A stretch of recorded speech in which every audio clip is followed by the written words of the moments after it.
29 কোটি টাকা পাইছি বরাদ্দ। আমি কি কোনো কথা মিথ্যা বলছি? মিথ্যা বললে উনি আমার বিরুদ্ধে ব্যবস্থা নিক।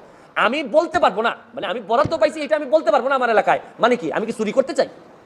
মানে বিষয়টা যদি হইতো যে আমি এই টাকা পাই নাই, আমার 25 কোটি টাকা দেওয়া হয়েছে রাস্তা বানানোর জন্য, এটা আমার বরাদ্দ, আমি বলে দিব কোথায় কোথায় রাস্তা হবে। আমাকে দেওয়া হয়েছে মসজিদ মন্দিরে টাকা দেওয়ার জন্য 2 কোটি, এটা আমার বরাদ্দ, আমার নামে আসবে, আমি এগুলা দিয়ে দিব কোথায় কোথায় বরাদ্দ হবে। টিআর কাবিকা আসছে আমার নামে, আমি দিব কোথায় কোথায় বরাদ্দ দিয়ে দিব। আমি আমার যে বক্তব্য আপনাদের সামনে দিলাম এই বক্তব্য আমার মাননীয় স্পিকারের সামনে দিব, সেই এখানের মধ্যে আলাদা হওয়ার কোনো সুযোগ নাই।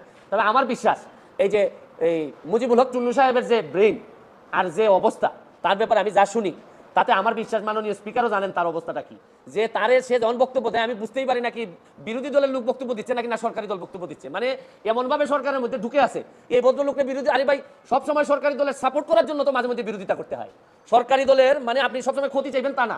সরকারি দলের আরে বাপও তো মাঝে মধ্যে ছেলের সমালোচনা করে, ছেলে বাবার সমালোচনা করে। আমার তো মনে হয় যে এই চুন্নু সাহেবরা এমনভাবে ভিতরে